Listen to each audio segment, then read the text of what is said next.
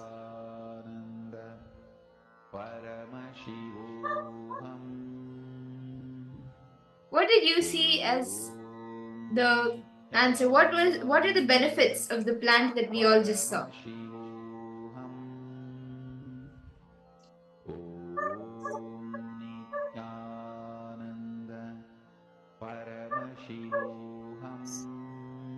Each of you can post what you were able to see. See, it could be anything. It could, whatever benefits you are able to see, whether it has benefits for the physical body, or it has benefits for the mental health, whatever you are able to see. Can each of you please post?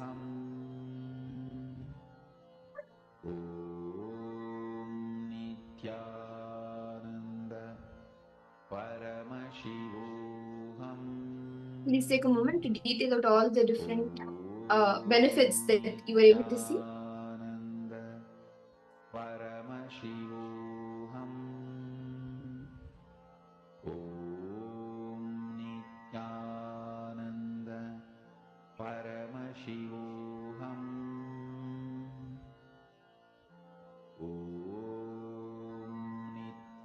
What were you able to see? Each of you can post, and even all the participants watching us on YouTube, you can you can head to paramashivoham.org and you can join the Zoom rooms.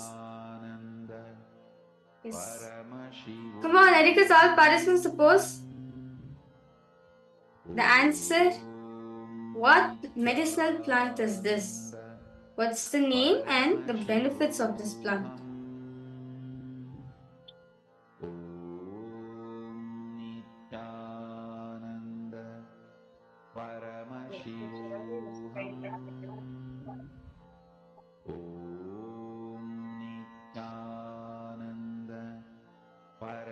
Yes. Whatever you saw, see, it could be the benefits, or it could be its origin, like, or which place it grows in. Which place does it grow in? Or which season does it grow in? Any details that you saw, you can post it. And if you want to take a minute and scan deeper, you can do that also.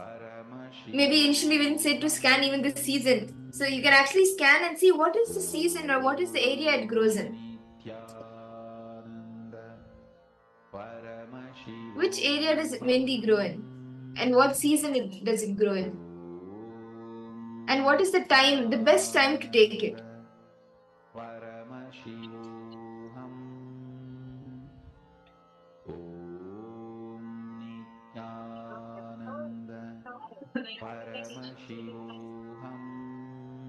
Okay, so shall we go to the answer? Okay, wait. Let's see that all the answers all the participants have written. Okay, so basil. Okay. Letter B, good for inflammation, heartburn, infection, circulation, cleans blood, arthritis, ulcer, fragrance, crown chakra, vitamin K. Wow, Ma Clairline, this is so nice what Swamiji has revealed to you. And it's quite detailed. Okay, Ma Lucy Wong. Feel like it's for liver, abdominal, and help resolve energy. Okay. Emotional blockages of chi. Okay. So let's all reveal the answer now. So this plant, which all of us saw right now, right, is the Punarnava plant. It is the herb called Punarnava. Remember this one powerful cognition.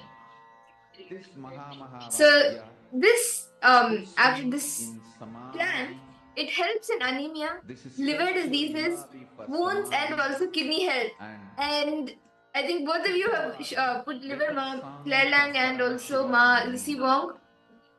And that is one of the benefits. That's amazing. Okay, let's go through the answers. With this one spiritual Yes, Ma Lucy Wong was spot on. Yes, Ma Lucy Wong, you have put liver. And good. Okay. Wounds. Okay, yes. McLaren, yes. Inflammation and infection, yes. Wounds, yes, that's good. Ma Elizabeth, I request you, Ma, if you just connect to Swami a little more, Swami, which I have shown you, just that it's, yes. also promotes kidney health and also anemia. So basically, it's for all health, it's for whole bodies. So, for example, those are the people who are suffering from anemia. This plant is for you. Yes. See, and my Elizabeth, try going deeper. See, you're connecting with Swamiji, right? That's the best way. Like you're chanting the Mahamaki, you're connecting to Swamiji. Whatever he shows you, from there, ask Swamiji to show more deeper. Try going more deeper and deeper into it. Okay. So, shall all of us enter into the next session now for the day? Should we all enter into the next session? And actually, in this session, we will be learning how we can liberate ourselves from the obsessive-compulsive disorders.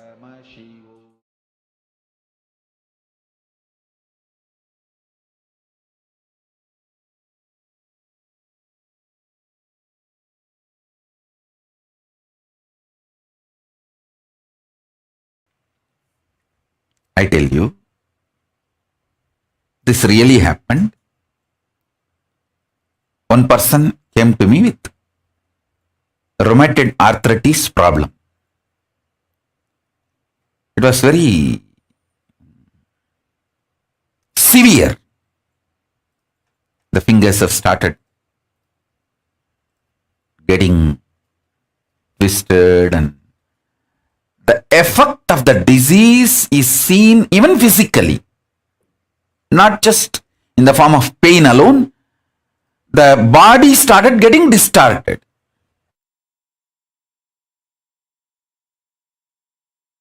I sat with that person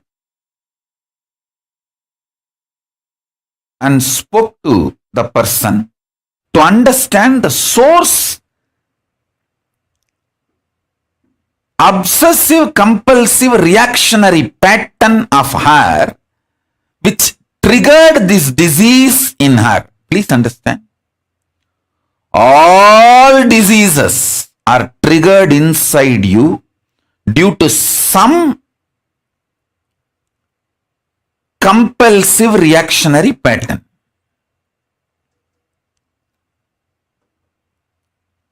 So I wanted to study her pattern.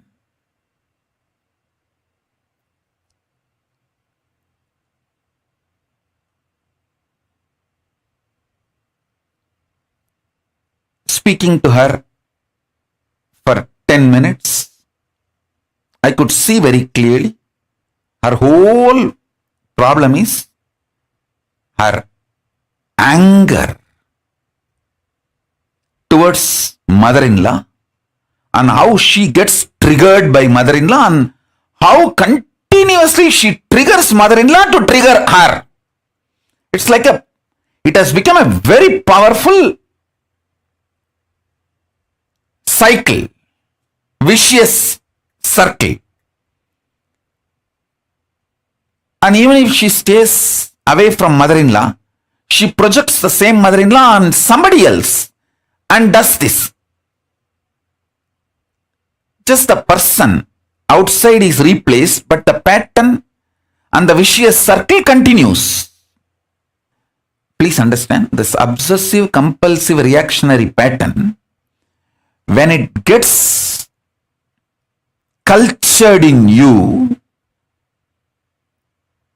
when it grows deep roots in you, it creates its own fears, insecurity, jealousy, guilt, self-doubt, self-hatred, self-denial.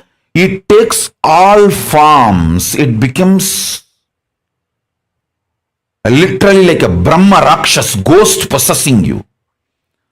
And naturally, if you have to go and fall at the feet of mother-in-law and surrender, you will feel, no, she is going to exploit me. The death is much worse than falling at my mother-in-law's feet. All these kinds of fears, emotions, insecurities, self-doubt, self-denial, so much will come up.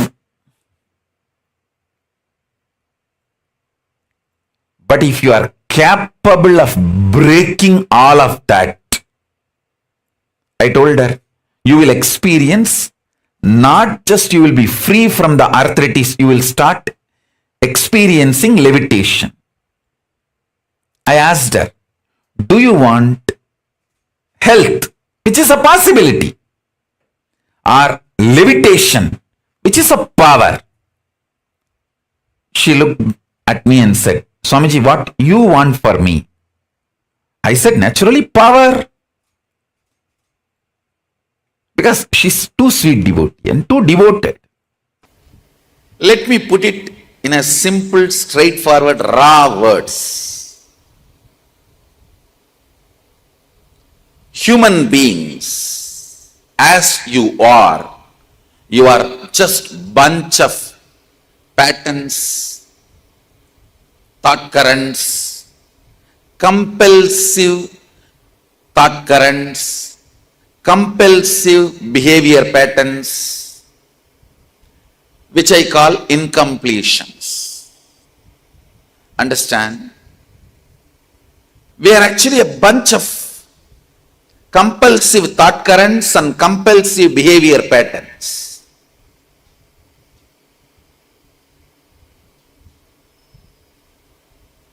With a strong belief that these compulsive thought currents and compulsive behavior patterns are us.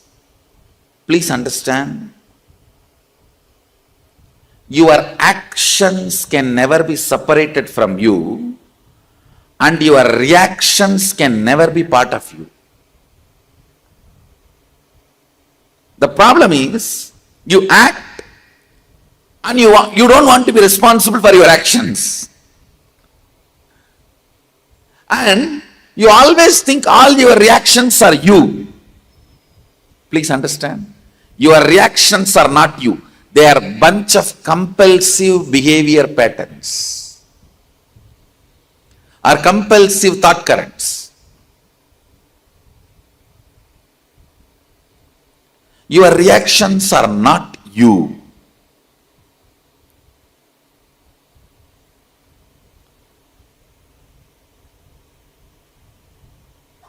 Unfortunately, you think your reactions are cute and your ability to react is your freedom. No, really, you think your ability to shout, scream, react, overact, all this is your freedom.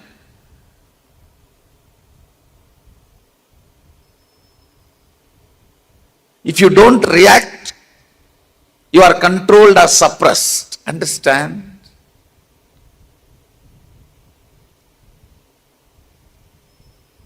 Your reactions are a bunch of compulsive thought currents, compulsive behavior patterns.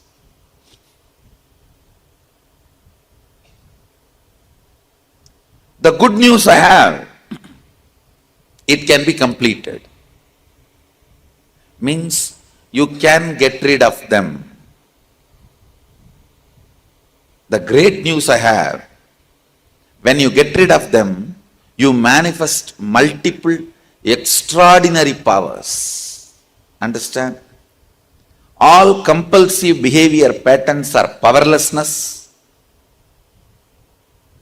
All conscious behaviors are powerfulness. Powers are nothing but conscious behaviors. Things are in front of you, you want to see through third eye. Your conscious decision becomes power. What stops you manifesting power is your obsessive, compulsive thought currents and behavior patterns. Anything is compulsive is wrong, even if it looks like good in the initial level, in the beginning level. Anything conscious raises you to the higher and higher levels of reality. Now, first thing I want to do, helping you to complete with all the obsessive thought currents or obsessive behavior patterns you have. For example, I'll give you an example. Sometimes evening 6 o'clock means you will be in depression. Why? You don't know. You will have that low mood. Morning 9 o'clock means restlessness. Even if you don't go to office, even if it is a holiday, you will have that same restlessness.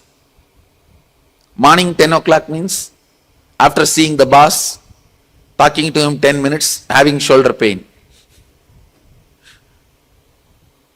It's called decision fatigue.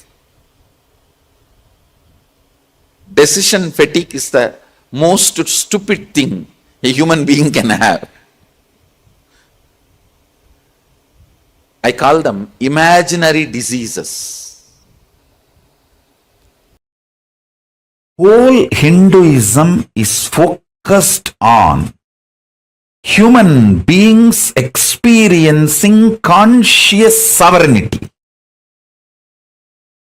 Listen, fundamentally, mind binds you, chains you through patterns, obsessive, compulsive, reactionary behavior patterns, many other bondages, illusions, delusions. Mind binds you, chains you. It takes away the conscious sovereignty of the human being, and it takes away the best way the human beings can exist naturally, dharmically.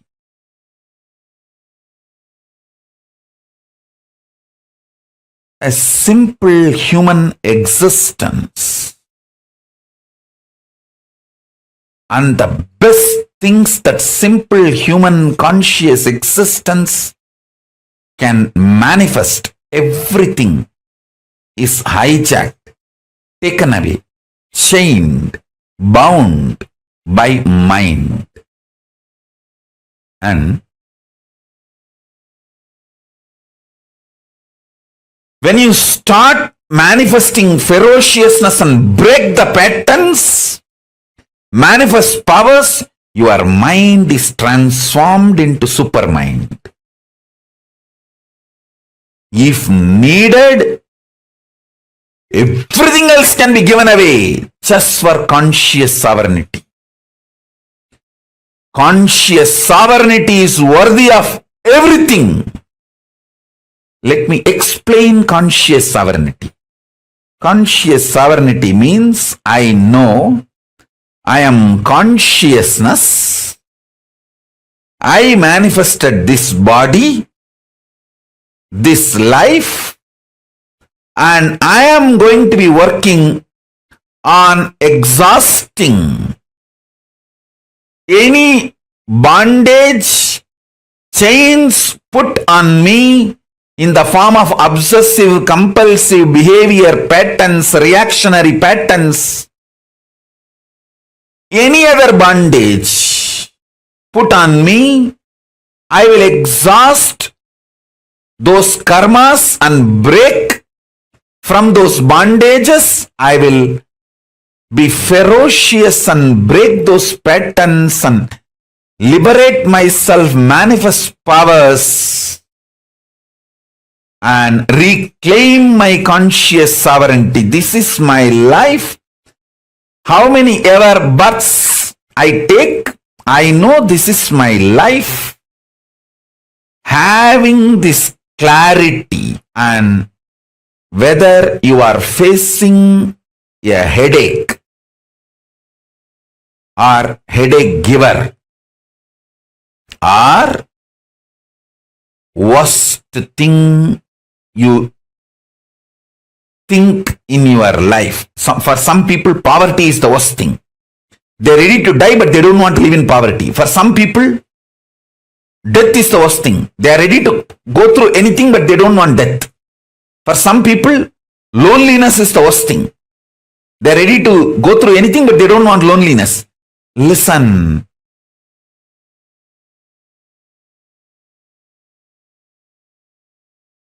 Nothing is worst in your life other than losing conscious sovereignty. Even in the worst situations, if you make strategies, decisions from your conscious sovereignty, you already started living enlightenment. Conscious sovereignty is too important. Don't lose that. If you see a snake and become powerless, shaken, it is fear. If you are thinking anytime snake may come, anywhere, and what will happen to you? It is phobia.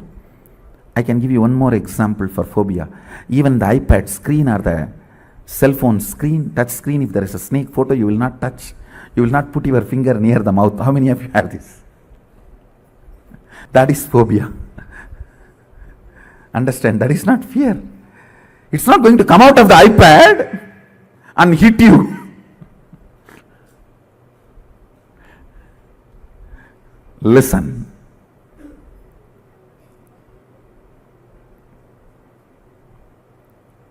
Fear is different, phobia is different. Fear disturbs your integrity, but not completion. Completion is disturbed only by phobias. Look in and analyze, you will understand what I am saying. I'll expand on fears more. Listen. For example, fear of death. You always feel, I can handle when it comes. When it comes, you may not be able to handle. That will only disturb your integrity. Means where you respond, where you react. But inner space, you always come to terms with all the possible actual fears. It is law of your inner space. Whatever understanding your inner space has, if you are able to make it, live it in reality, that is called integrity. Listen. In the inner space, you may feel, I know, I can face it when it comes. And when it comes, if you are able to face it, it is integrity. If you have confidence only inside and you are not able to face it, when it actually comes, it is only completion, not integrity. Listen. I am analyzing deeper and deeper and taking you to the deeper and deeper level of completion. And I want everyone to watch this session, today's session, before coming to Inner Awakening or Suddhadvaitam, as an introduction to completion and integrity. Listen. Anything which disturbs your completion is compulsive thought current. Anything which disturbs your integrity is compulsive behavior pattern. Compulsive thought currents need to be completed first. How to? All of you know. There is a clear completion method, completion technique and technology available. Pick it up and practice. Take this as this week homework. All the compulsive thought currents you have, bring completion to it. And all the compulsive behavior patterns you have, bring completion to it. That is integrity.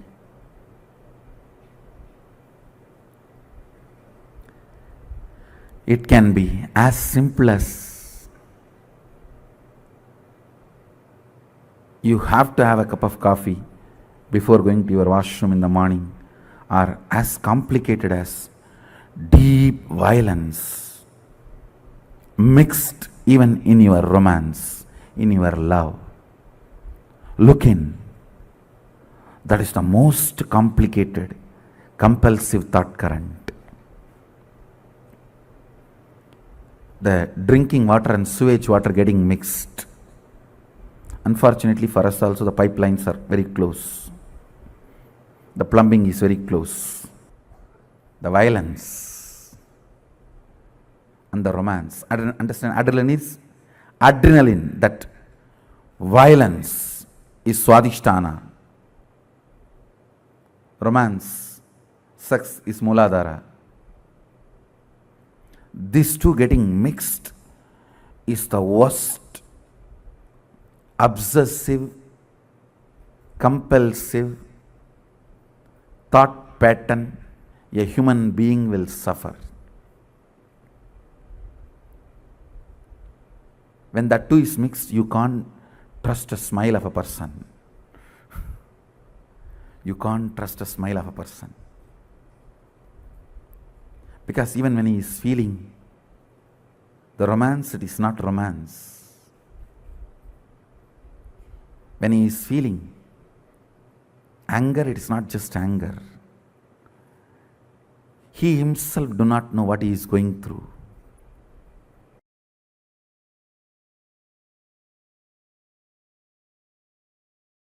Liberating yourself from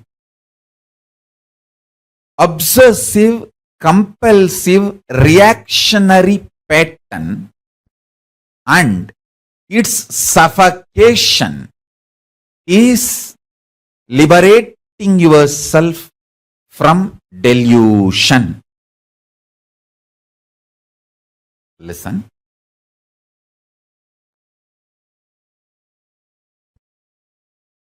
The greatest suffering is identifying yourself with your obsessive, compulsive reaction and suffocation it brings in your life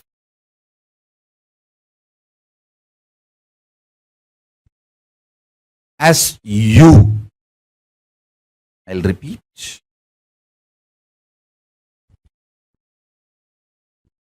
Obsessive, compulsive, reactionary pattern.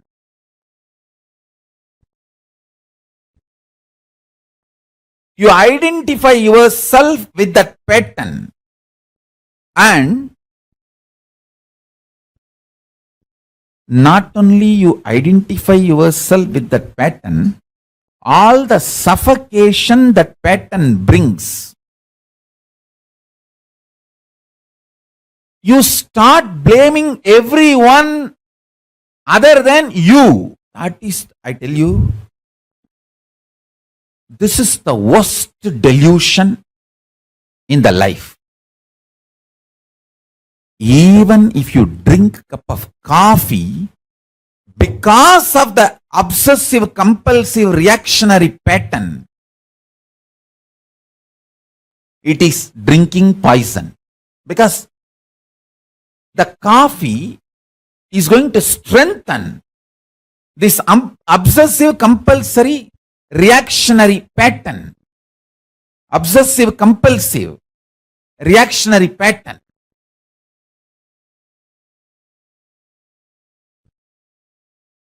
Listen intensely and listen carefully. If you just understand this one message from Paramashiva, every time a disciple listens to my words, my instruction, Guru Vak, He is blessed, protected, showered. Guruvak. I tell you, when I give you a Guruvak, I put my hand exactly on that obsessive, compulsive, reactionary pattern. When you listen to Guruvak, not only you escape from all suffocation, side effects, after effects, you are showered with all the blessings and auspiciousness. I can give you 1,000 examples, or I can give you millions of examples. Every time when people walk out of their obsessive, compulsive, reactionary pattern, they save themselves from tons of sufferings. They pull themselves out of delusion, and they are showered with all the good things. If I have to give a rough equivalent for the word trobhava, delusion, I'll give this word only. Obsessive, compulsory, reactionary pattern, associating, identifying yourself with that pattern, and suffocating yourself and blaming everyone. Oh, this person made me to believe this pattern. This person is suffocating me. This person put the pattern in me. This person is torturing me. You blame everyone around the world other than taking the responsibility and completing and getting out of it. When I give a Guruvak, I'll precisely put my hand on that only. See, only one Guruvak, Bhagavan Reddy obeyed. I gave him one Guruvak, stop watching movie. That's it. He asked me, can I watch this movie, that movie? I'll stop Telugu movie, but can I watch this devotion? I said, nothing doing. Stop watching. And I tell you, not only the wealth, the kind of a success, fulfillment, everything he is enjoying now is just because he obeyed that one Guruvak. Just only one Guruvak. And I know within next few years he will become billionaire. Not just millionaire, billionaire. Get initiated and start manifesting the cosmic being in your identity. Understand? Paramashiva exists. He is a living being, all powerful, all knowing, who just creates, maintains, destroys, rejuvenates, puts in delusion, pulls out of delusion, liberates.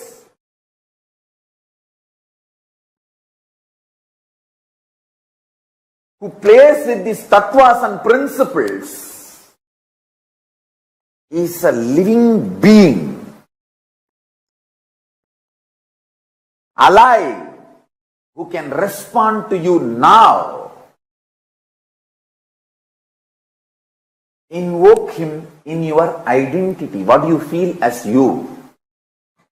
The core of you.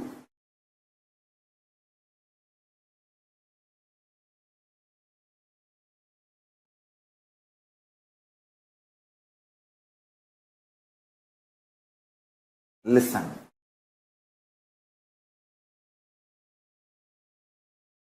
When you invoke him, invoking him in you needs only two things: initiation and your conscious will persistence, requesting him, asking him to manifest in you.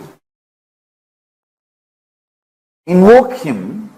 See, when you invoke him, the fear-based obsessive compulsive disorders become irrelevant. I am not saying don't go to job. I am not saying don't earn money. I am only saying let this job and earning money not be your OCD. Don't you see tons of things you are performing, you are doing as OCD? See, for example, we both may be sitting in the same Nithyananda Sabha. If a snake comes there, you will also move out, I will also move out. But with a different context. You can check my pulse, it will not increase. I will not move out because of OCD. Understand, listen carefully. I am not saying don't go for a job. I am not saying don't make money. No. I am only saying don't do it as a OCD, obsessive compulsive disorder. Do it out of extreme clarity. Hindu is a being who invokes cosmic being in his identity. Your Ishta Devata becomes your core existence. You can have, the Hinduism gives beautiful choices. You can connect with Ganesha, Subramanya, Shiva, Shiva's multiple forms, Nataraja, Kala Bhairava, Swaranagarshana Bhairava, Somaskanda, Tyagaraja, Arunachaleshwara, Sundareshwara, Sukha.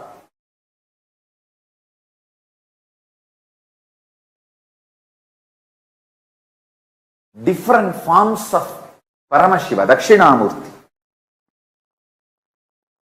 Veerabhadra. Different forms you can connect. Parashakti, Vishnu, Krishna, Rama, Hanuman, Surya. You can choose your Ishta Devata in Hindu tradition. Even Guru cannot change your Ishta Devata. If you say, I have not chosen my Ishta Devata, please you choose for me. Guru can choose. But if you say, I have chosen, this is my Ishta Devata, please give me the mantra. He cannot say, no, your Ishta is different. No. The Ishta Devata you chose, for that only Guru can give mantra. Understand? Invoke the Ishta Devata in your identity. Morning when you wake up, your waking up should not be obsessive compulsive disorder, OCD. No.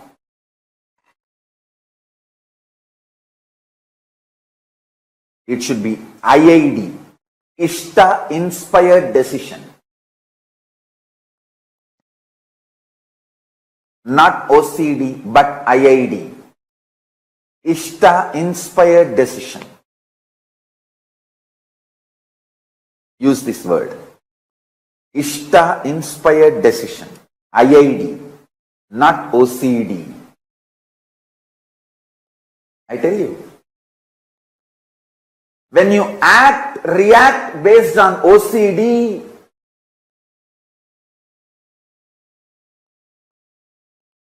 you feel stuck, suffocated. You don't know how to do, what to do, and finally end up in literally depression, frustration, living dead, or suicide itself. All the problems of the human life, all the sufferings and pains humanity is going through, the soul OCD you started developing from your root pattern. Before the age of 7, from your root pattern, you develop your OCD. That is why in Hindu tradition, as early as possible, the child should be initiated and it should start manifesting Ishta Devata. Ishta Devata inspired, Ishta Devata mantra, Ishta Devata manifesting in its being. See, for example, morning, the moment I became aware of this world, the first thing is Paramashiva manifesting. There is no OCD for me to jump out of bed. No fear or greed or OCD to jump out of bed. Paramashiva is manifesting. Come on. Now Paramashiva will do his work. What a way to wake up. Waking up due to OCD manifests all types of complications and problems. Anyone who can wake up early morning due to IID, Ishta Devata inspired decision, no OCD. IID, Ishta Devata inspired decision. Just 11 days, I guarantee all your blood pressure, diabetes, everything will become normal. There will not be any stress on your system. Ganapati is real. He's a living cosmic being. When you invoke him, he actually comes with that big elephant face, pot belly, Brahmanda in his belly, and asks, "Oh my son, what do you want? Oh my dear, what do you want? Why you invoked me?" He is real. Listen, he comes, eats, drinks coffee with you. I am not lying. I am telling you the truth. And I tell you guys, I know I am talking to my disciples, whom I have absolute love. I want you guys to know I am in love with you guys. I am telling you.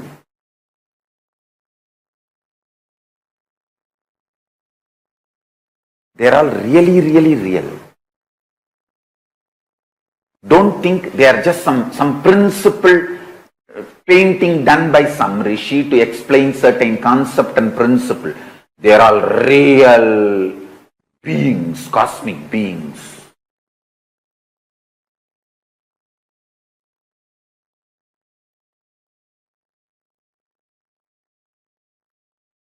One advantage my disciples have, see, all my disciples who feel, hey, Swamiji will not lie to me and he will only tell the truth to me.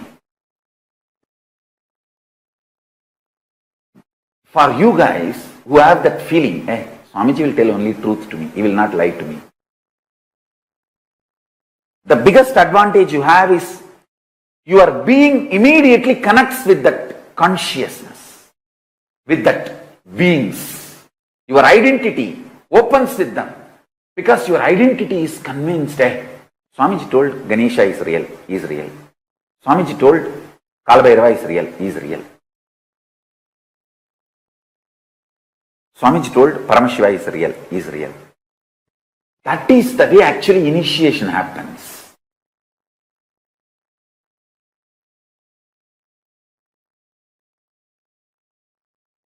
That one initiation and connection happens between you and me, I know for sure you will be enlightened. Today or tomorrow or day after tomorrow you will be enlightened, no doubt. All your lifestyle can be moved away from OCD to IID. I tell you.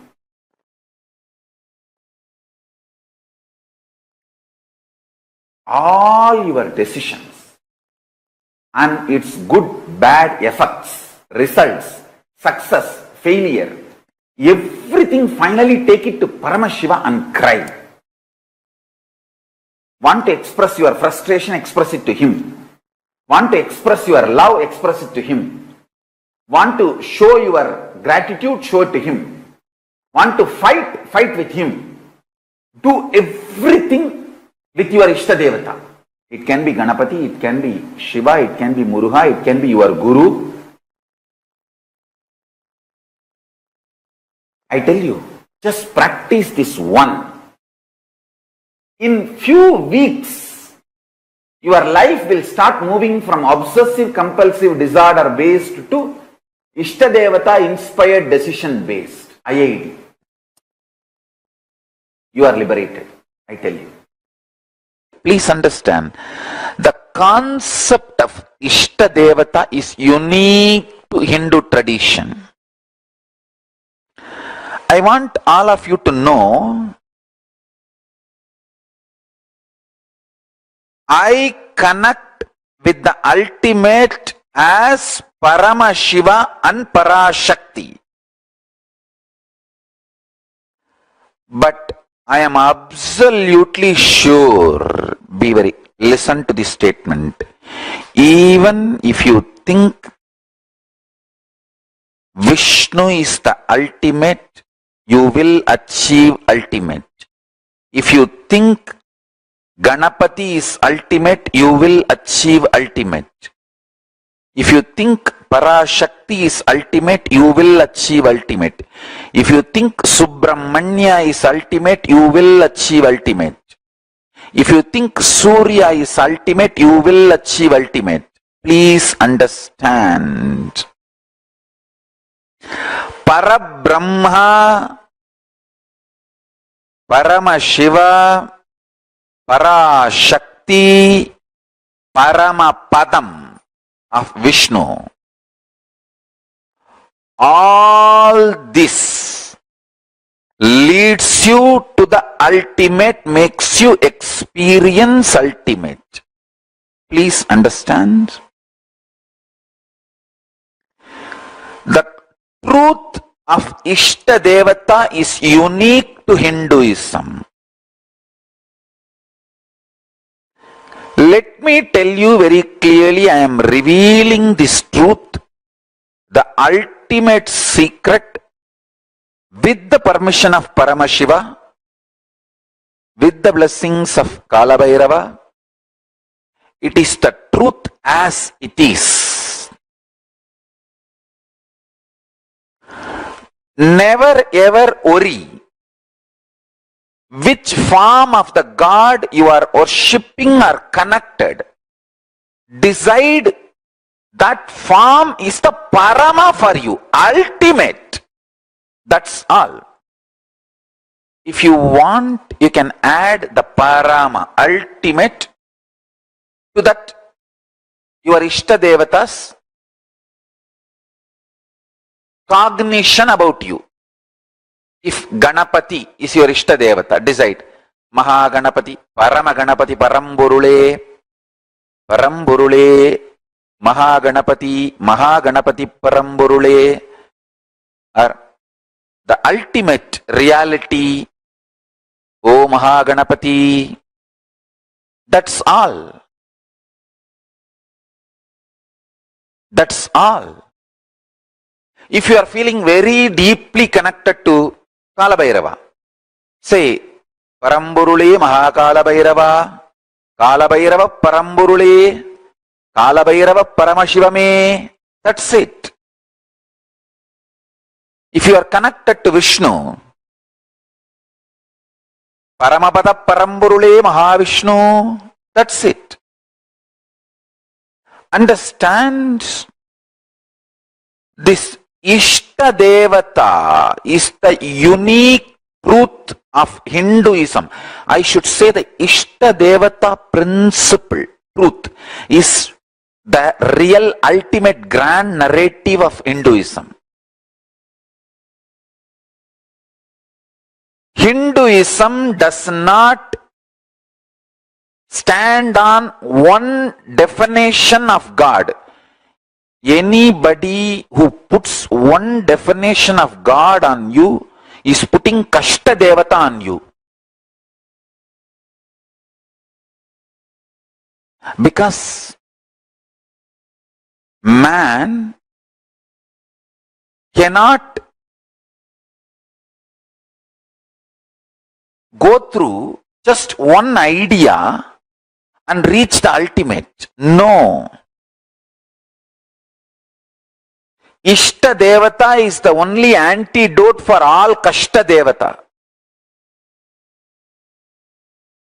Listen carefully. The grand narrative of Hinduism is the truth of Ishta Devata, where the ultimate is available to you in the form you love, the form you like, and the form with which you want to relate. There is no small God, big God in Hinduism. If you decide Padanatambadi Karupanna Swami is your Ishta Devata, he is the Parabrahma, Paramburul, Paramashiva for you. If you decide Pandi Munishwara is your Ishta Devata, he is the Parabrahma, Paramburul, Paramashiva for you. If you decide Angala Parameshwari is the Ishta Devata for you, she is the Parashakti, ultimate Parama Paramapata Swarupini, Parabrahma Swarupini. Changing the Ishta Devata on the course of journey is perfectly alright. Nothing wrong. Hinduism does not say you cannot change the Ishta Devata. You only has to do one thing. Till yesterday, if you were worshipping Rama as your Ishta Devata, today you suddenly decided you are going to worship Kali as your Ishta Devata. Decide, O Parabrahman, O the ultimate, till yesterday I was worshipping you in the form of Rama. From today I want you to appear and connect with me in the form of Kali. So I merge the superconscious form of Rama into the superconscious form of Kali, and from now I bow down to Kali. That's it. All the tapas, sadhana, spiritual practice you did is going to continue. It is not that all that has gone or waste or you have to start again from the zero. No.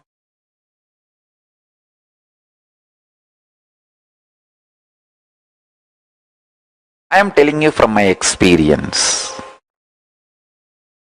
Just merge immediately the same strength with which you had darshan of Rama in your inner space, you will see Kali appears. The principle of Ishta Devata is one of the ultimate truth revealed in Veda Agamic scriptures. That is the ultimate grand narrative of Hinduism. This will integrate Hindus, and this is going to be the future grand narrative of Hinduism. The principle of Ishta Devata. I should say the truth about Ishta Devata. Ishta Devata Satyam. The Satya and Tattva and Jnana Vijnana about the Ishta Devata will be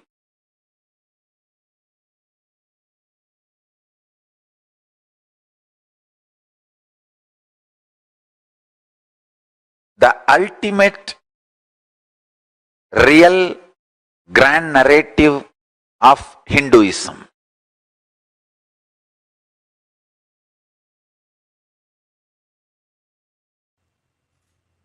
Ferociously, not softly, not politely, not mildly but ferociously breaking the obsessive compulsive reactionary patterns is power manifestation.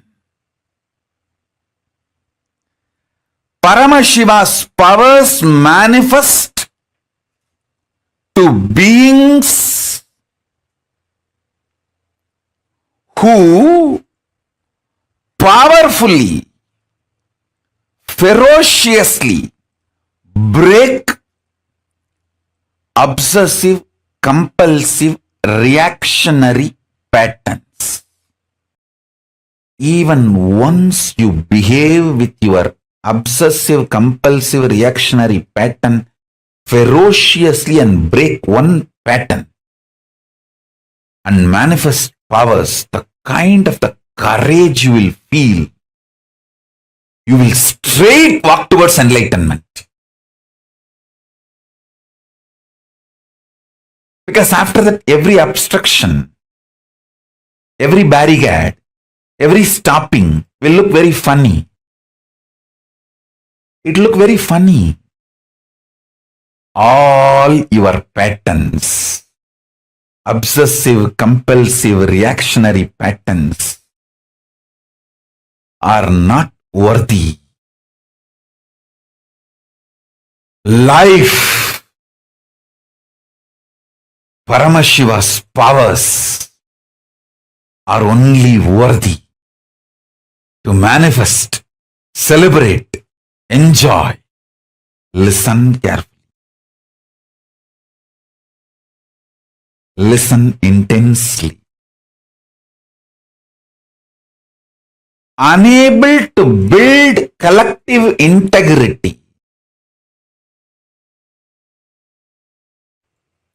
is just because of your obsessive compulsive reactionary pattern. Understand? Whatever stops you building collective integrity is your obsessive compulsive reactionary pattern. Sit and pen down what stops you building collective integrity around you. Behave ferociously with those patterns. You usually behave ferociously with the people, not with the patterns. Behave ferociously with the patterns. Behave cutely with the people. You do opposite. You behave ferociously with people and behave very cutely with your patterns. Every time you behave ferociously with your patterns and break, you manifest at least one power of Paramashiva. Listen.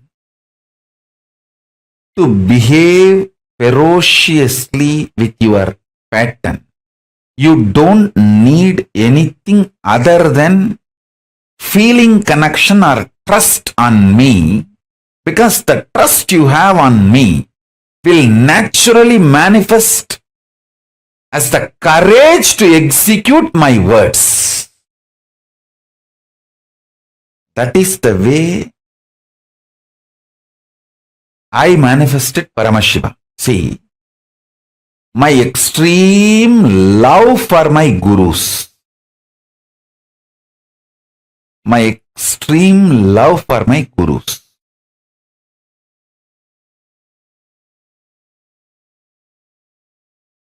Srishti Sthiti Samhara Tirobhava Anugraha, generation, operation, destruction, delusion, liberation, all are manifested by me. In microscopic level, I am oneness. In macroscopic level, I am infinity. In the microcosmic level, I am oneness. In the macrocosmic level, I am infinity. Infinity and oneness is made up from the same material called me, Paramashiva. The me in this body, the me in your body is one and the same. The me in this body and me in your body, both are deeply in love with each other, intimate with each other, absolutely in oneness. We do not know separation and we have no separation. We are here to celebrate each other's existence. There is nothing in the life which can cause worry, inauspiciousness, fear, violence, feeling violated, anger. Nothing at all. I commit with you. I take the responsibility to break the ice and propose to you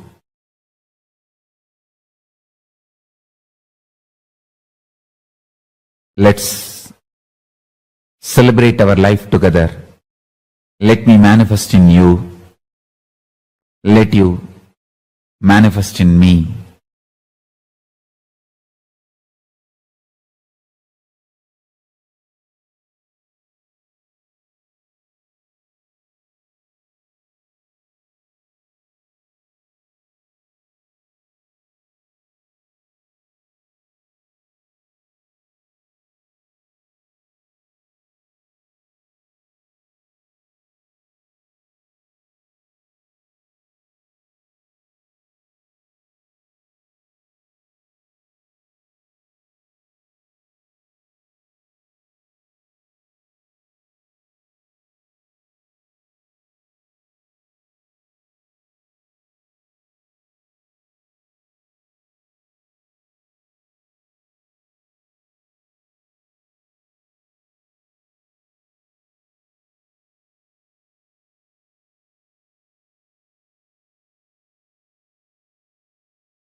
இல்ல தண்ணி flow ஆகவே இல்லையே.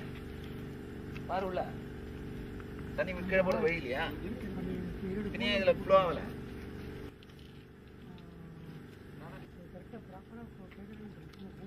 கொடுக்குறது இல்லை. கிளீனா tiles போட்டு படிக்கிட்டு tiles போட்டு இதுதானே போர் போட்டிங்களா? நம்ம போர்ல மெஷின் மட்டும் வாங்கி வச்சிங்க.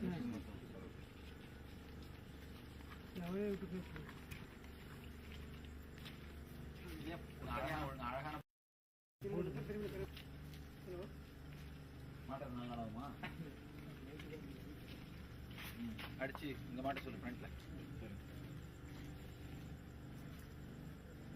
நம்ம வீட்டுக்குள்ள அதை ஏன்னா தண்ணி மெயின்டைன் பண்றீங்களா?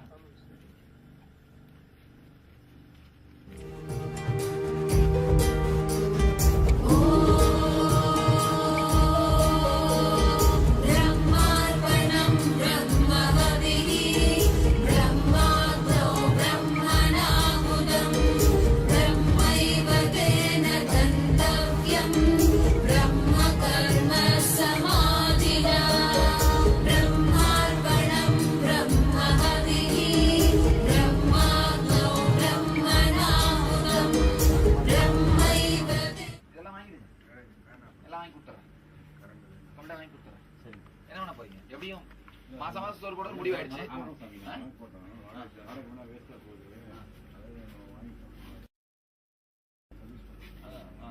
நான் வாங்கி கொடுத்துறேன்.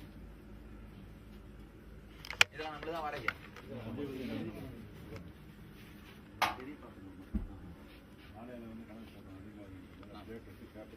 அவ்வளவுதான். அடுப்புமே கூட வாடகை எல்லாம் வாங்கிக்கோ சொல்லிடுறேன். நிறைய பேருக்கு சோறு போடுறோம்ல, எப்படியும் எல்லாரும் சாப்பாடு போடுறது போட்டுதான் கருத முடிய மாட்டோம். யார் அண்ணா எங்க பேர் என்னப்பா? நல்லது, நல்லா இருப்பேன், நல்லது, ஆனந்தமா இருக்கு, நல்லா சோறு போடு, பெரும் புண்ணியம். அதை நைவேத்தியம் பண்றோம், நைவேத்தியம் பண்ணி போடுறோம், பிரசாதம். அது ஒழுங்கா ஹைஜீனிக்கா வச்சு போடு.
Nithyanandam to all the participants. We all just had a wonderful, powerful session understanding what the obsessive compulsive reactions are. What did each of you understand and how do you see it actually happening in your life?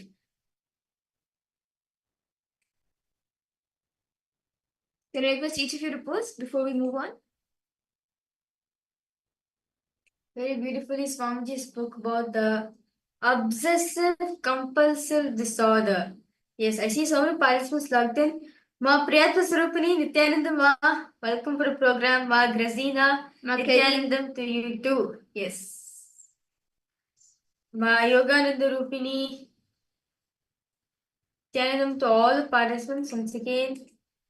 Ma Aligamai Kasi, Nithyanandam to you too. Okay. So shall we understand a little bit more? Let's go a little bit more deeper. So of course, Swamiji revealed so much. Let's understand these truths a little bit more. Let's understand these and discuss about this truth, about what exactly obsessive compulsive disorder is and how we usually react with the obsessive compulsive reactions. Okay. Very beautifully in this session, Swamiji spoke about the obsessive compulsive disorder and also Ishtadevata inspired decision, right? Like how Swamiji said, OCD. Like how most of the time we have OCD in our life, right?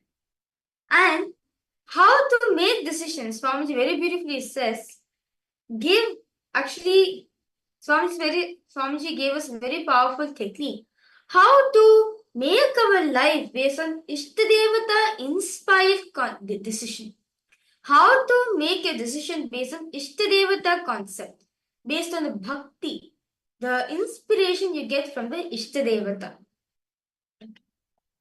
So understand, Swamiji says, anything which disturbs your completion is compulsive thought current. Understand? Anything which disturbs your completion, the process of completion in you, is compulsive thought current. See, anything which disturbs your integrity is the compulsive behavior patterns. Anything that disturbs your integrity, what is your integrity?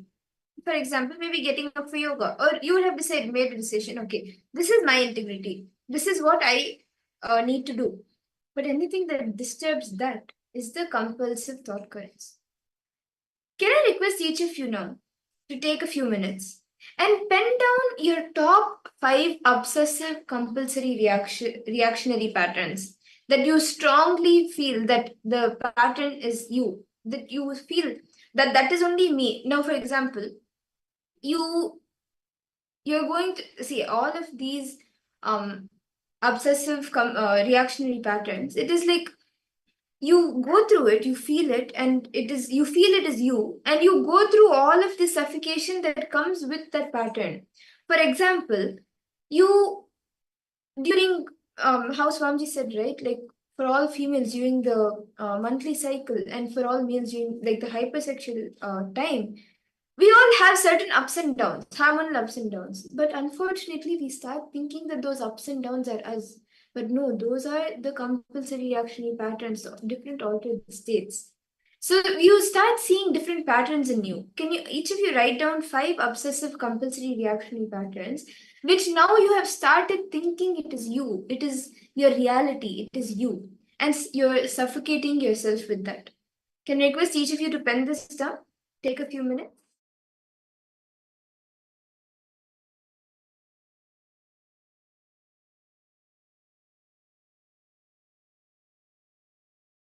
Detail pen down.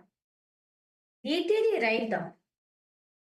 A strong feeling that the pattern is you. Pen down at least 5 patterns where you feel that strongly it is you. And go through all the suffocation that comes with that pattern.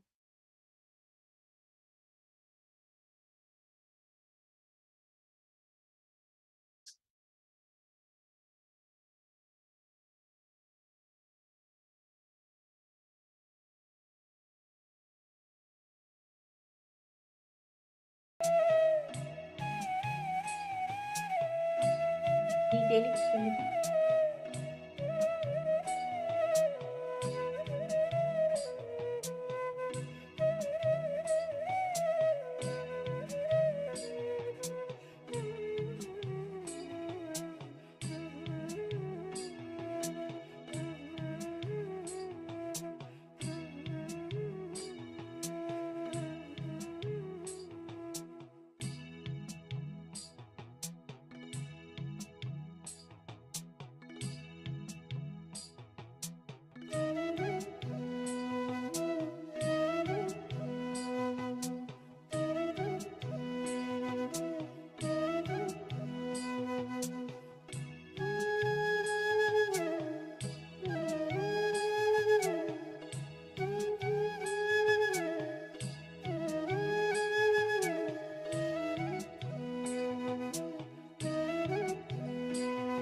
I hope each of you have been able to write down this step and complete the steps, all the different areas where you see you are actually having that obsessive compulsive reactionary patterns. Can I request each of you now?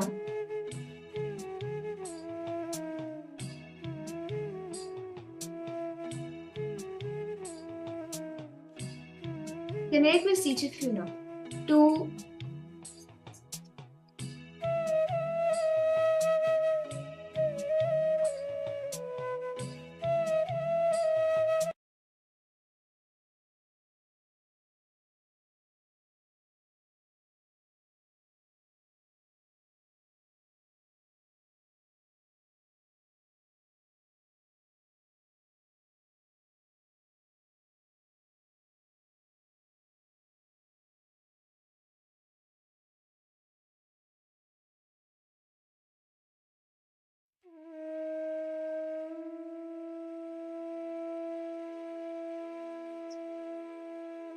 so we all wrote on the different times that we have had the obsessive compulsive reactionary patterns.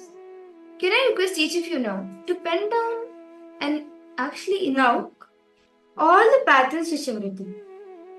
Connect your Ishtadevata, or you can even speak to. I request all the participants now invoke one cosmic being right now. Anyone, any deity you feel like open to. You can invoke Ganesha, you can invoke Subramanya, you can invoke Shiva, Vishnu, Devi, Guru, anyone. I request all participants to connect with your Ishtadevata, whomever you feel complete with.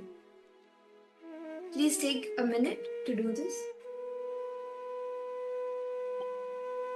See, just please take a minute and connect with your Ishtadeva. That can be anyone. It could be the Guru, it could be Paramashiva, Devi, Ganesha, Subramanya, or even any of the Navagrahas. Whoever it is, please take a minute to connect with them.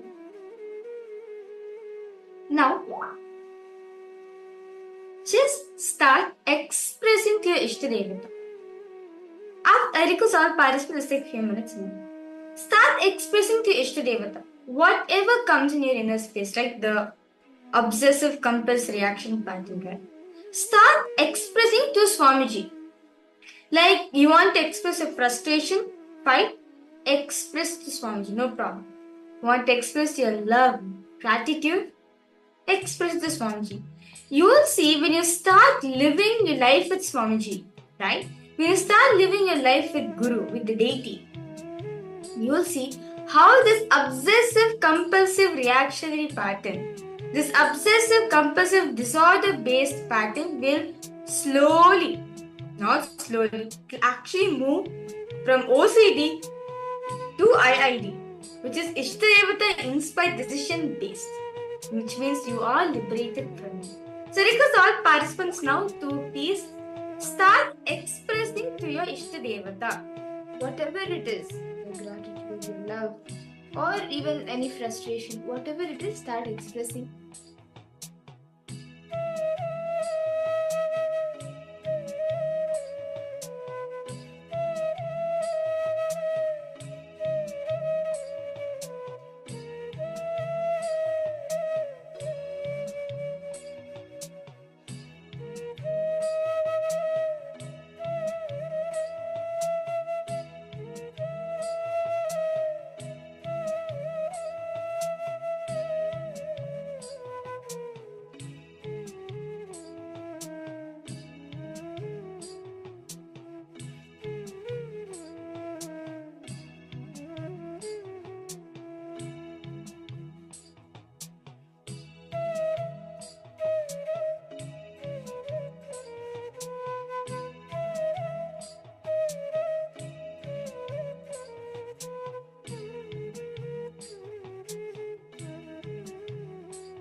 Nithyananda.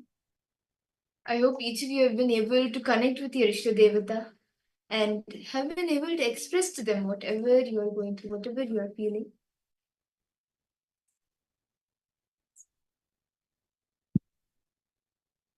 Yes, so with that beautiful, I request all participants to post how do each and every one of you feel. Do you feel good, great? How is all of you feeling? Okay,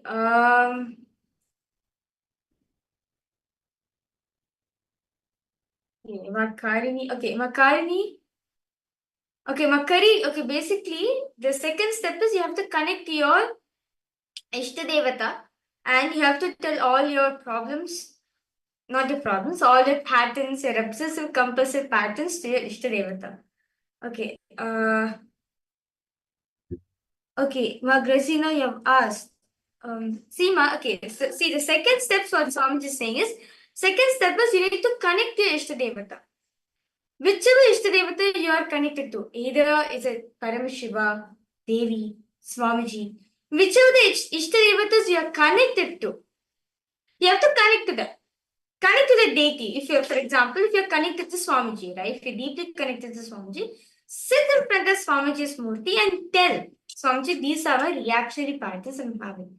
Express it out to Swamiji. Ma Kirin, were you able to catch it, Ma? The second step? Okay, Ma Claire, you felt supported. Wow, that's nice, Ma. Well, understand one thing, Ma Claire. No matter what happens in your life, Swamiji is always there to support you. I still remember one such thing Swamiji will say, even if the whole world goes against you, Paramashiva was there to support you. So what for you need to worry? Yes. Okay. So Ma Grazina, you understood, Ma? Any further questions you have? Okay, that's great. That's great. Okay, okay. So let's now move on to the. Actually, you can do this throughout. See, whenever you feel like reacting to something, this is not just doing a program alone. Whenever you feel like reacting to something, instead of expressing out to the person, express it to the Atmamurti. It's fine. Whenever these obsessive compulsive reactionary patterns come up, just remember your Ishta Devata and go and express all of it to them. You will actually feel supported, you will actually feel relieved, and all the pain associated will just leave you. Okay, so let's now move ahead to the power manifestation. So today, all the participants, we are going to be continuing to manifest the power of Aushadha Darshanam. So we are like our previous round, a herb was being projected, and all the participants requested to scan and tell the benefits of taking these of that medicine of that herb. So we are going to be continuing to manifest that. So I request all participants now, okay, to please close your eyes.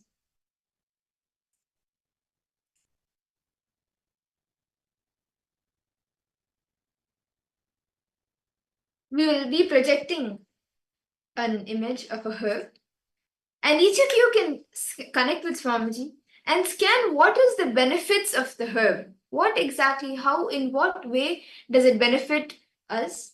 And what are its key benefits, its uniqueness, and you can even scan more in detail, like in which season it grows, where exactly, in which main areas of the world of detail you can start scanning and revealing. And whatever Swamiji reveals in your third eye, you can pen that down. Okay.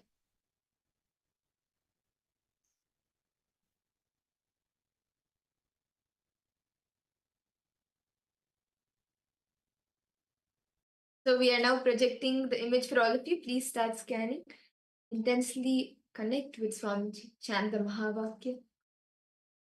Om Nithyananda Paramashivoham. Whatever is revealed in your third eye, do not guess. Whatever Swamiji reveals, it could even the name of the herb you can scan and reveal. Just with all your three eyes, capture the picture, drop it in your inner space. Drop it at your third eye.